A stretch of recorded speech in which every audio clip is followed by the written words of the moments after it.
मध्य प्रदेश में मौसम में हो रहे बदलाव के कारण मौसमी बीमारियां पैर पसार रही हैं। संख्या बढ़ती जा रही है। न केवल डेंगू, मलेरिया बल्कि अब वायरल फीवर के मामले तेजी से बढ़े हैं। भोपाल में शहर के सरकारी और निजी अस्पतालों में ओपीडी में वायरल इन्फेक्शन के मरीजों की संख्या आम दिनों की तुलना में काफी ज्यादा है। जानकारी के मुताबिक हमीदिया अस्पताल और जिला अस्पताल के तमाम बेड्स के ऊपर वायरल फीवर के ज्यादा मरीज बच्चे हैं।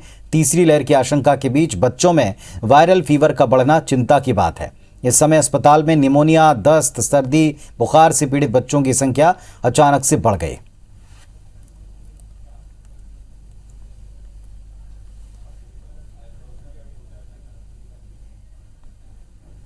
कोविड अप्रोप्रिएट बिहेवियर के अलावा खान पान का भी विशेष ध्यान रखना है कि हम कहीं भी कटे पटे फल नहीं खाना है, खुला हुआ खाना नहीं खाना है, बाहरी खुले हुए कहीं स्टॉल पर खाने को थोड़ा अवॉइड करना है। तो ये सब चीज़ों का हम ध्यान रखेंगे। पानी उबाल के या साफ़ पानी का उपयोग करना है। तो इन सब का हम ध्यान रखेंगे तो थोड़ा मतलब इन मौसमी वायरल इन्फेक्शन से हमारा बचाव होने का बहुत हद तक संभव है। और इस वक्त हमारी सहयोगी नीलम गुरवे जुड़ चुकी हैं भोपाल से। सीधे उनका रुख करते हैं। नीलम, जिस तरह मौसमी बीमारियों का हर बार एक टेन्योर पक्का पता होता है कि इस समय जैसी बारिश रुकती है कुछ ना कुछ जाहिर तौर के ऊपर वहां बीमारियों का प्रकोप होता है, क्या स्थिति इस समय मलेरिया की और वायरल फीवर की? जी बिल्कुल, मौसम में बदलाव जो है देखने को मिल रहा है। कभी बारिश के चलते तापमान गिर जाता है तो बारिश ना होने के चलते तापमान में बढ़ोतरी हो रही है। इस कारण से जो है राजधानी भोपाल समेत पूरे मध्य प्रदेश में वायरल फीवर के खास तौर पर मरीज देखने को मिल रहे हैं। यदि हम बात करें आंकड़ों की तो ओपीडी में करीब 50 से 60% जो है वृद्धि देखने को मिली है। खासतौर पर वायरल फीवर और इन्फेक्शन की, सर्दी, जुकाम, बुखार के मरीजों की संख्या में बढ़ोतरी हुई है और खासतौर पर ये बच्चों को ज्यादा प्रभावित कर रहा है।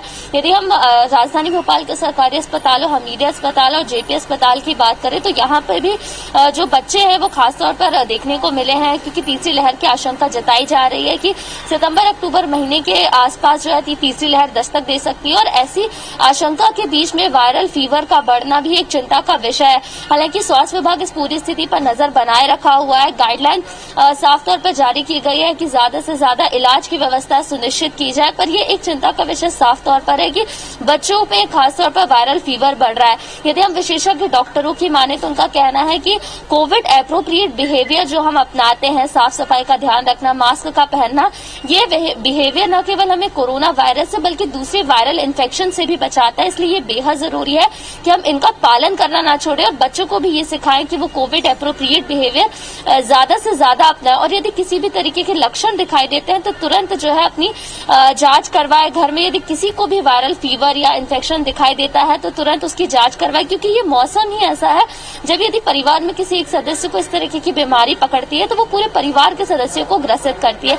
इसलिए ज्यादा से ज्यादा सावधानी रखने के निर्देश दिए जा रहे हैं। मैं यदि हम डेंगू या मलेरिया, चिकनगुनिया की बात करें तो राजधानी भोपाल में इस सीजन में अब तक 124 मामले सामने आ चुके हैं।